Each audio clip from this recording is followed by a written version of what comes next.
हिंदुस्तान के हर कोने में नौजवानों के पास प्रतिभा है, उन्हें अवसर चाहिए। NIOS देता रहा है युवाओं को अवसर आगे बढ़ने का। NIOS से पढ़ने वाले इन युवाओं ने किया है संस्थान को गौरवान्वित। दिव्यांगों ने बन के दिखाया है सबल और आत्मनिर्भर। NIOS के साथ आप भी जुड़िए NIOS के संग।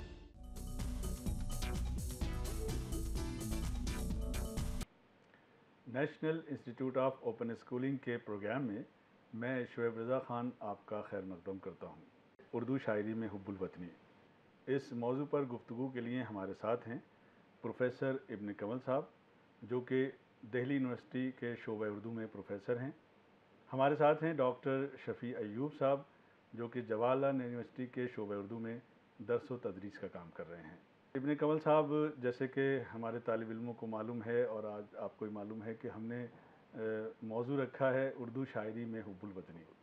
तो सबसे पहले आप हमारे तालिब इल्मों को ये बताएं कि हुब्बुल वतनी क्या है। देखिए शोएब साहब, ये बहुत अच्छी बात है कि हमारे निसाब 10वीं या 12वीं के जी जब तैयार होते हैं जी तो हम जहाँ मुख्तलिफ़ मौज़ूआत पर उसमें नसरी और शेरी असनाफ़ को रखते हैं जी जी और मुख्तलिफ़ मौज़ूआत पर, तो आप लोग इस चीज़ का भी ख्याल रखते हैं कि उसमें हुब्बुल वतनी के अनासिर जिन फ़नपारों में मौजूद हों वो भी उसमें शामिल है। ज़ाहिर है कि तालिब इल्मों के लिए या आम कारी के लिए ये जानना भी ज़रूरी है कि जो शायरी हो रही है या जो अदब लिखा जा रहा है जी उसमें वतन से मुताल्लिक़ क्या कुछ है, जी उसका कुछ मकसद है या नहीं है, मकसदी शायरी। देखिए, हुब्बुल वतनी यानी वतन से, अपने वतन से मोहब्बत, जी ये हर इंसान या हर मज़हब में ज़रूरी बताई गई है कि आप अपने वतन से मोहब्बत कीजिए। अच्छा, वतन से मोहब्बत का मतलब ये नहीं है कि आप वतन के लिए जान दे दीजिए। आज़ादी की लड़ाई में जैसे हुआ था वो भी है एक हिस्सा, लेकिन आप वतन की हर चीज़ से मोहब्बत कीजिए। जी वतन की खूबसूरती से, वतन के पेड़ों से, मुल्क में जो पेड़ हैं, पहाड़ हैं, वतन के लोगों से। जी तो हुब्बुल वतनी का ये, आप देखिए, किसी चीज़ से, किसी शख्स से आप अगर मोहब्बत करते हैं तो उसकी हर चीज़ प्यारी होती है। बिल्कुल। तो यही चीज़ वतन से मुताल्लिक़ है कि अगर शायर या अदीब हमारे मुल्क के, हिंदुस्तान जन्नत निशान के किसी भी पहलू को पेश करता है, उसकी तारीफ़ करता है, तो इसका मतलब है कि वो वतन से मोहब्बत करता है। तो हुब्बुल वतनी के अगर एक आम से मानी लिए जाएं सरसरी तौर पर, तो यही है कि हम वतन की के हर ज़र्रे से, हर चीज़ से, चाहे और ख़ास तौर से यहाँ के इंसानों से, जैसा कि इकबाल ने भी कहा है कि खाके वतन का मुझको हर ज़र्रा देता है। जी। तो ये चीज़ है कि हम हर चीज़ से यहाँ की मोहब्बत करें। आप शुरू से देख लें हमारे यहाँ शायरी में, इस पे अभी जो हम बात करेंगे, कि चाहे खुसरो से लेके आज तक हर एक शायर ने वतन के मुख्तलिफ़ नज़ारों पर, वतन की मुख्तलिफ़ अशिया पर नज़्में कही हैं। तो यही हुब्बुल वतनी है। इसकी सबसे बड़ी मिसाल नज़ीर अकबर आबादी भी है। नज़ीर अकबर आबादी है। और आप देखें कि हमारा उर्दू का जो सबसे पहला शायर हम जिसे मानते हैं, अमीर खुसरो, उसकी पूरी एक किताब मौजूद है और जिसमें यह है कि हिंदुस्तान अमीर खुसरो की नज़र में। तो आप अगर उस पर देखें तो खुसरो के यहाँ जितनी वतन परस्ती और वतन से मोहब्बत मिलती है, मेरा ख्याल है बाद के शायरों ने उसी को आगे बढ़ाया है। आप देखें गीतों में, दोहों में, कह मुकरनियों में, पहेलियों में, सब जगह हिंदुस्तानियत नज़र आती है, बावजूद इसके कि वो फ़ारसी का अच्छा शायर है, उर्दू में भी उसने कही है। तो उस ज़माने से, और फिर आप अगर और आगे आइए डॉक्टर साहब, तो दक्कन में, दक्कन की शायरी जो आप देखें 15वीं, 16वीं, 17वीं सदी में है, उसमें तो सिर्फ हिंदुस्तान नज़र आता है। आप कुली कुतुब शाह की नज़्म देख लीजिए, बरसात पे और बरखा रुत दूसरी कितनी कही हैं, और वली के यहाँ उस तमाम शायरी में हिंदुस्तान ही की बू आती है। और वो सब शायरी ज़मीन से जुड़ी हुई है। और ज़मीन से जुड़े होने का मतलब ये है कि शायर को अपने वतन से मोहब्बत है।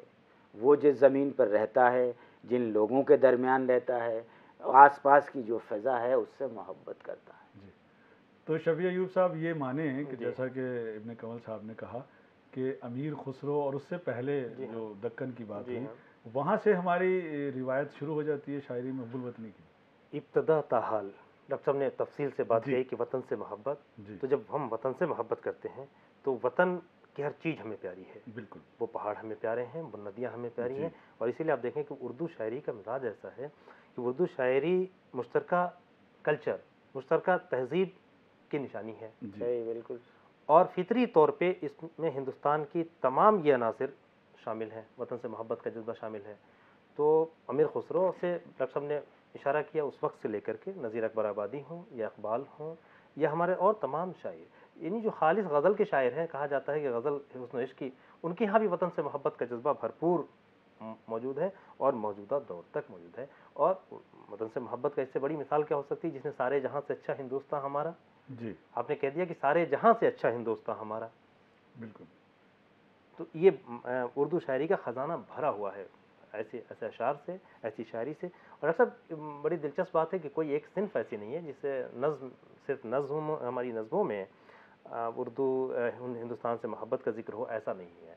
डॉक्टर साहब का बहुत बुनियादी काम है दास्तानों पे, और उन्हीं दास्तानों से माखूज़ जो मसनवियाँ हैं, डॉक्टर साहब जिक्र भी करेंगे उनका, उनके अंदर जिस कदर हिंदुस्तानी अनासिर हैं, अभी डॉक्टर साहब जिक्र कर रहे थे कुली कुतुब शाह की नज़्मों का, उसमें ज़बरदस्त है। और मैं अगर आप इजाज़त दें तो मैं अल्लामा इकबाल की तराने का दो शेर पढ़ दूँ कि चिश्ती ने जिस ज़मीन पे पैगाम हक़ सुनाया, नानक ने जिस चमन में वहदत का गीत गाया, तातारियों ने जिसको अपना वतन बनाया, जिसने हिजाजियों से दस्ते अरब छुड़ाया, मेरा वतन वही है, मेरा वतन वही है। बहुत खूब। जी। तो ये टूटे थे जो सितारे फारस के आसमां से, फिर ताप दे के जिनको चमकाए कहकशां से, वहदत की लय सुनी थी दुनिया ने जिस मकां से, मीरे अरब को आई ठंडी हवा जहां से, मेरा वतन वही है, मेरा वतन वही है। तो वतन की मोहब्बत में ऐसे गीत गाने वाले ये उर्दू के शायर हैं। और जंग आज़ादी का हम जिक्र करेंगे अलग से कि जब 1857 से लेकर के 1947 तक जो हमारी आज़ादी की जंग चली है, उस जंग में उर्दू के शायरों ने भरपूर हिस्सा लिया है, अमली तौर पे भी और अपनी शायरी से भी।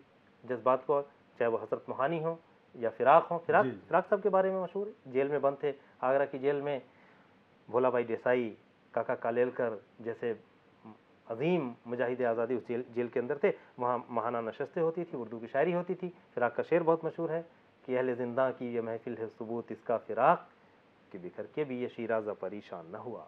क्या बात। तो साहब ये उर्दू शायरी है। वहाँ से सिराजुद्दौला, आप प्लासी की जंग को याद कीजिए, सिराजुद्दौला की शहादत पे राजा राम नारायण लाल मौजू का शेर जो आज तक दिलों को गरमाता है, क्या खूबसूरत शेर उर्दू ने दिया उनकी शहादत पे।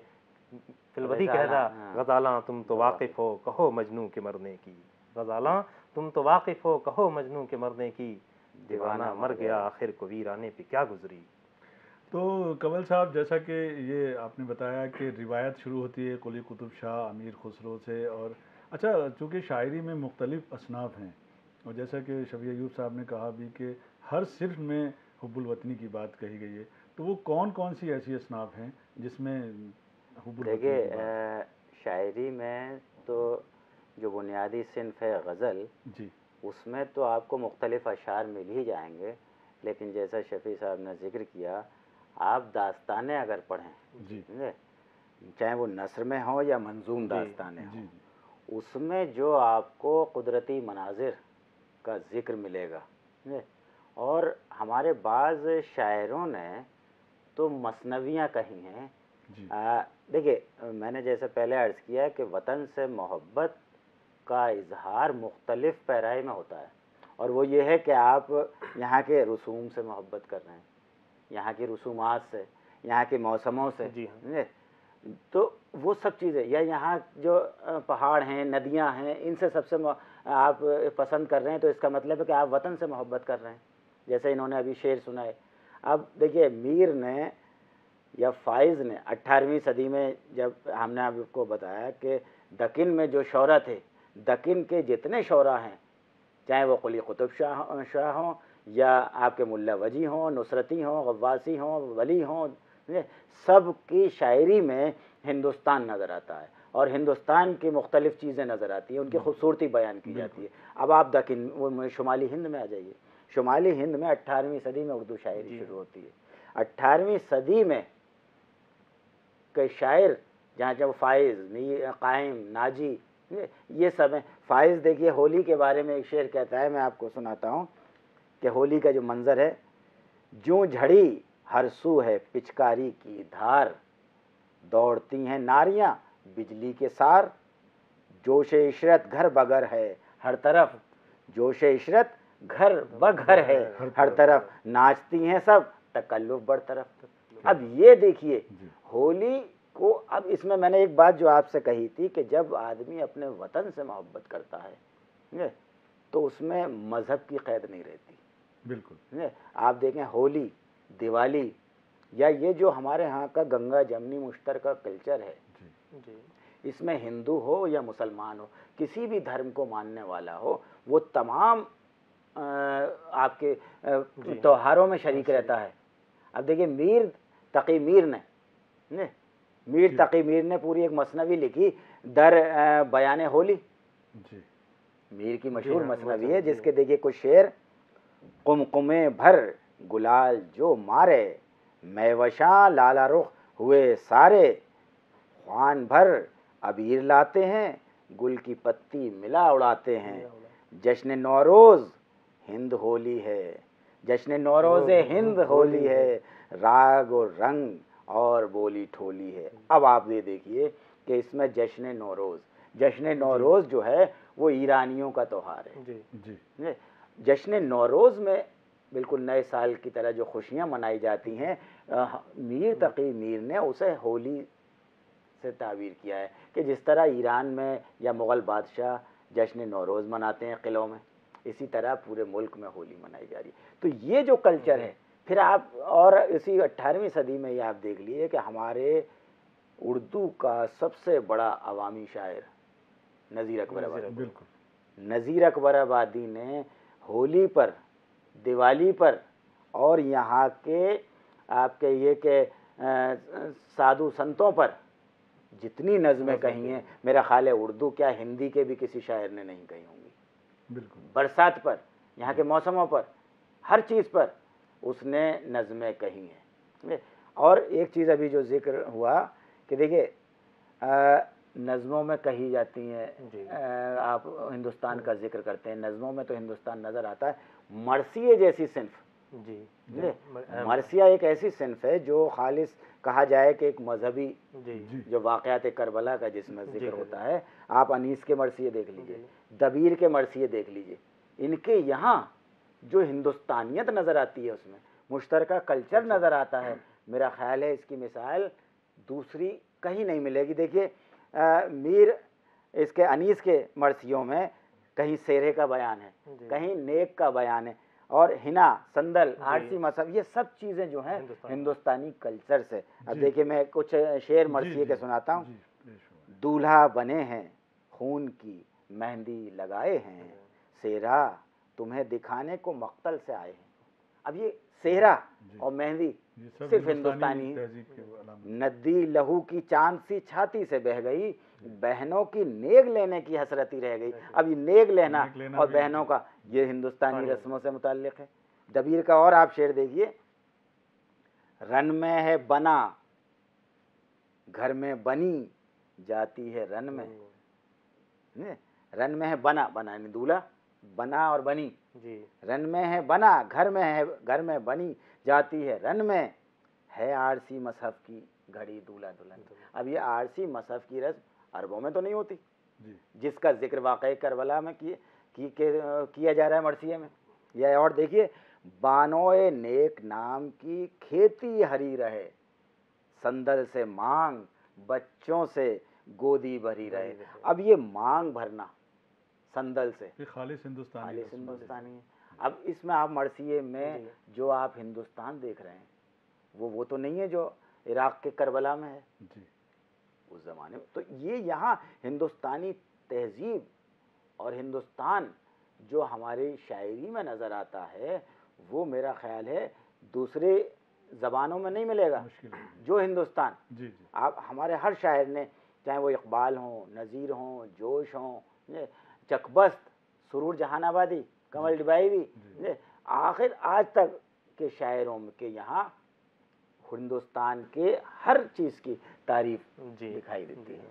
अच्छा, बाकायदा तौर पर शफ़ी अयूब साहब अगर हम देखें जो हुब्बुल वतनी पे ख़ास नज़में कही गई हैं, वो उसको कहाँ से आप देखते हैं कि इकबाल से शुरू होता है ये सिलसिला या कहाँ से शुरू होता है? डॉक्टर साहब, बड़ी दिलचस्प बात आपने कही। यहाँ तक कि जब सियासी एतबार से हुब्बुल वतनी या वतन का कोई बहुत ख़ास डिफिनेशन, तारीफ अभी वजूद में नहीं आई थी, उस वक्त से उर्दू शायरी ने हुब्बुल वतनी का नारा बुलंद कर दिया था। इकबाल के यहाँ से इसकी नहीं मिलती है। डॉक्टर साहब ने अभी अशार जो सुनाए आपको, फाइज के यहाँ बात कह रहे हैं, मीर के यहाँ कह रहे हैं, सौदा के यहाँ कह रहे हैं, उस वक्त ये वो वक्त था, 18वीं सदी की बात की आपने, ये सब गैर शऊरी तौर पर चल रहा है। यानी एक मुत्तहदा हिंदुस्तान का तस्वुर इससे पहले कि सियासी तौर पे सामने आता, उससे पहले शायरों के दिमाग में वो चीज़ें पल रही थी और उर्दू शायरी के ख़मीर में ये चीज़ शामिल थी। डॉक्टर साहब ने जो बातें कही, मसनूइयों का जो जिक्र किया, एक सवाल था आपका कि वो कौन सी असनाफ है जिसमें हुब्बुल वतनी का ज़्यादा जिक्र किया गया है।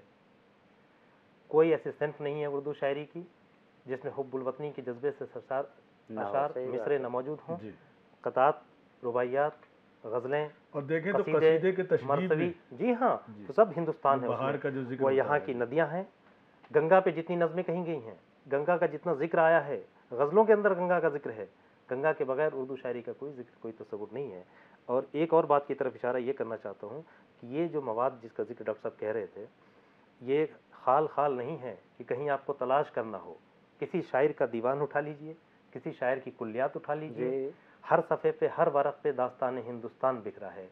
अल्लामा इकबाल जैसे शायर के बाग़े दरा, कुल्लियात इकबाल, पहली नज़्म है हिमाला, ऐ हिमाला ऐ फसीले किश्वरे हिंदुस्तान, ये जिक्र है। पर्वत को सबसे ऊंचा हमसाया आसमां का, वो संतरी हमारा, वो पहसमा हमारा, गोदी में खेलती हैं जिसके हज़ारों नदियाँ, गुलशन है जिसके दम से रश्के जिना हमारा। ये उर्दू शायरी है कि नदियों का जिक्र, पहाड़ों का जिक्र, लोग, और जिन त्योहारों का जिक्र किया, होली का जिक्र यूं ही नहीं आया है। होली का जिक्र तमाम शायरों के यहाँ, डॉक्टर साहब अभी अशार पढ़ के सुना है, नज़ीर के यहाँ, कोई ऐसा हिंदुस्तान का त्यौहार नहीं है जिसका जिक्र उर्दू शायरी के अंदर मौजूद नहीं है। वजह क्या है कि ये मुल्क अपने आप में बड़ा अजीब मुल्क है। अच्छा, एक बात और भी है कि जो बड़ी शख्सियात यहाँ रही हैं, उनके ऊपर भी नज़में कही हैं। कोई ऐसी बड़ी शख्सियत नहीं है जिसको आप देखिए, इकबाल, सागर, निज़ामी ने राम पर नज़में कहीं, और आप देखिए हसरत, सीमा की मशहूर नज़में हैं कृष्ण जी पर, गुरु नानक जी पर, तो कोई ऐसा वो नहीं है कि फ़र्क है। और देखिए हमारे गैर मुस्लिम जो शायर हैं, चाहे वो कुंवर महेंद्र सिंह बेदी हों, आप मौजूदा अहद में चंद्रभान ख़याल, चंद्रभान ख़याल ने जो सीरत पर एक तवील नज़्म लिखी है, बहुत खूब। तो ये मुश्तरका कल्चर की देन है कि हम जिस हिंदुस्तान में रह रहे हैं उससे मोहब्बत हर फर्द का अव्वलीन फरीज़ा है। डॉक्टर साहब, वतन से मोहब्बत तब तक मुकम्मल नहीं है जब तक आप अहले वतन से मोहब्बत नहीं करेंगे। इस मुल्क के अंदर रहने वाला हर शख्स हिंदुस्तानी है और हम हर हिंदुस्तानी से मोहब्बत करते हैं, तभी हम मादरे वतन से मोहब्बत कर सकते हैं। तो ये जो हम हुब्बुल वतनी कहते हैं, हम वतन से मोहब्बत कहते हैं, तो इसका मतलब ये हुआ कि हम वतन के ज़र्रे ज़र्रे से मोहब्बत करते हैं। बिल्कुल सही है, वतन का मतलब। और इसीलिए कि जितने मज़ाहिब के लोग हैं, उनके जो रहनुमा हैं, उनकी शान में उर्दू शायरी के अंदर आगरे का मस्त जोगी नज़ीर अकबराबादी कहता है कि अब आगे बात जन्म की है, बोलो कृष्ण कन्हैया की। ये उर्दू का शायर है जो कहता है अब आगे बात जन्म की है, बोलो कृष्ण कन्हैया की। अल्लामा इकबाल कहते हैं अहले नज़र समझते हैं उसको इमाम हिंद, मर्यादा पुरुषोत्तम भगवान राम के बारे में पूरी नज़्म मौजूद है। गायत्री मंत्र का तर्जुमा करते हैं, ऐ आफ़ताब तू हमें ज़ियाए शऊर दे। तो ये तमाम चीज़ें उर्दू शायरी में, और खाल नहीं, कहीं नहीं है, तफसील हर जगह में तफसील मौजूद है। कई हज़ार सफ़ात की इंसाइक्लोपीडिया आप तैयार कर सकते हैं, और आधा दर्जन किताबें मेरी नज़र से गुजरी हैं जिनमें इनको एकजा कर दिया गया। हिंदुस्तान हमारा के नाम से जानिसार अख्तर मशहूर तरक्की पसंद शायर ने 2 जिल्दों में वो किताब पूरी तरतीब दी। जमील मजहरी ने भी एक मशहूर नज़्म है उनकी, भारत माता, जो हमारे कोर्स में भी है, शामिल है। और डॉक्टर साहब इकबाल का जिक्र कर रहे थे, इकबाल जैसा शायर हुब्बुल वतनी को बढ़ावा देने के लिए जो नज़्में कह रहा था, आप इजाज़त दें, मैं 3 मिसरे 4 मिसरे सुनाता हूँ, जो ये कह रहा है कि यूनानियों को जिसने हैरान कर दिया था, ये हमारी रवायत रही हिंदुस्तान की, हिंदुस्तान ने इल्म दिया है सारी दुनिया को। यूनानियों को जिसने हैरान कर दिया था, सारे जहां को जिसने इल्म हुनर दिया था, मिट्टी को जिसकी हक ने ज़र का असर दिया था, तुर्कों का जिसने दामन हीरों से भर दिया था, मेरा वतन वही है, मेरा वतन वही है। वाह वाह वाह।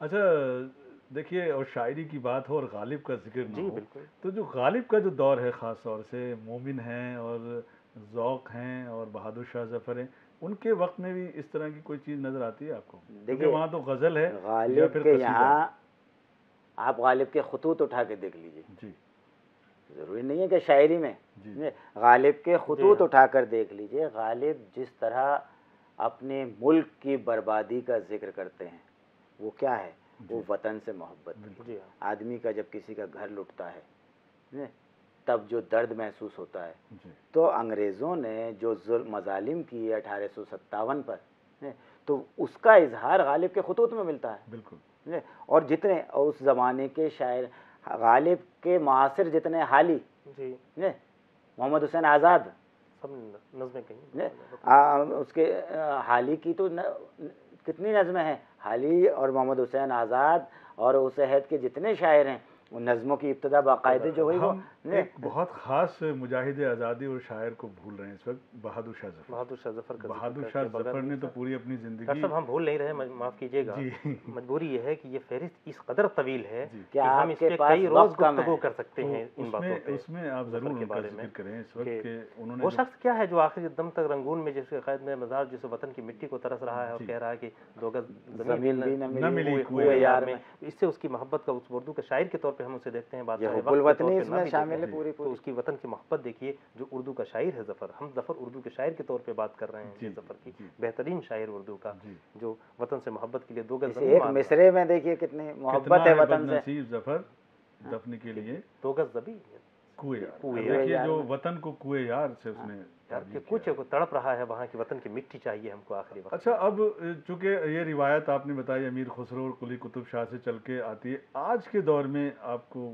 लगता है कि हुब्बुल वतनी बिल्कुल बेशुमार, एक नहीं बेशुमार बेशुमार। आज का शायर कहता है कि कोई मौसम हो हवा लेके चली आती है, मलिक ज़ादा मंजूर का शेर है कि कोई मौसम हो हवा लेके चली आती है, दूर परदेश में भी खाके वतन की खुशबू, और चंद लम्हों में कर देती है सुबह रोशन, नात की, हमद की, पूजा की, भजन की खुशबू। तो ये उर्दू शायरी है, पूजा भी है, भजन भी है, नात भी है, हमद भी है, और दूर परदेश में खाके वतन की खुशबू। याद की शायरी हर शायर कह रहा है, वतन से मोहब्बत का दर्द दे रहा है। और कौन ऐसे कमल साहब? देखिए ज़फ़र अली खां का कुछ है जी, नाक़ूस से गरज है न मतलब अज़ां से है, ये आप मुश्तरका तहजीब हिंदुस्तान इसमें नज़र आ रहा है। नाक़ूस से गरज है न मतलब अज़ां से है, मुझको अगर है इश्क तो हिंदुस्तान से है। ये हुब्बुल वतनी है कि मुझको अगर है इश्क तो हिंदुस्तान से है, तहजीब हिंद का नहीं चश्मा अगर अजल, ये मौज रंग रंग फिर आई कहाँ से है। ये ज़ुबैर जर्रे में गर तड़प है तो इस अर्ज़े पाक से, जर्रे में गर तड़प है तो इस अर्ज़े पाक से, सूरज में रोशनी है तो इस आसमां से है। यानी शायर, आप देखते हैं कि शायरी या अदब जो है उसमें मुबालगे से बहुत बयान किया जाता है, लेकिन शायर कहाँ तक पहुँचता है कि सूरज की चमक भी जो है वो भी मेरे वतन से है, ज़र्रे में जो रोशनी है वो भी मेरे वतन की चमक है। तो ये मोहब्बत है। आप आज के शायरों में देख लें, बेकल उत्साही के गीत, ज़ुबैर रिजवी, ये इन लोगों के गीत आप देखें। अब अगर किसी वक्त फिर आप ज़हमत दीजिएगा बिल्कुल तो फिर इंशाअल्लाह बातें करेंगे। और मैं समझता हूँ कि अब हम इस ज़ुबैर रिजवी के शेर पर ही ये प्रोग्राम ख़त्म करें। ये है मेरा हिंदुस्तान, ये है मेरा हिंदुस्तान, मेरे सपनों का जहान, इससे प्यार है मुझको, इससे प्यार है मुझको। आप लोगों का बहुत बहुत शुक्रिया, आप यहाँ तशरीफ़ लाए, और यकीनन हमारे तालिब इल्मों ने उर्दू शायरी में हुब्बुल वतनी जो मौजू था उससे इस्तेफ़ादा किया होगा। आइंदा फिर आपके किसी सबक के साथ उर्दू में हम हाजिर होंगे। तब तक के लिए हमें इजाज़त दीजिए। खुदा हाफ़िज़।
जीवन ये प्रकाशित करने, राहों को आलोकित करने। हम अपना दीपक स्वयं बने, हम अपना रास्ता स्वयं चुने। अपना दीपक स्वयं बने, हम अपना रास्ता स्वयं चुने। जीवन ये प्रकाशित करने, राहों को आलोकित करने।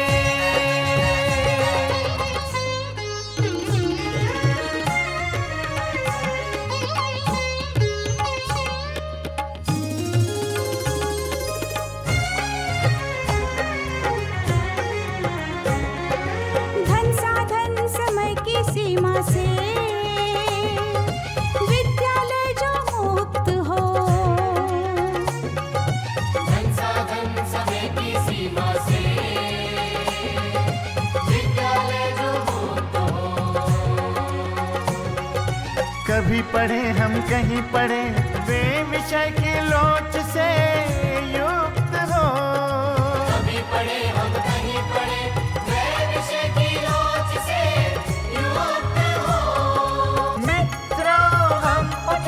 और जागे, मंजिल आने की ध्वनि सुने। हम अपना दीपक स्वयं बने, हम अपना रास्ता स्वयं चुने। जीवन ये प्रकाशित करने, राहों को आलोकित करने।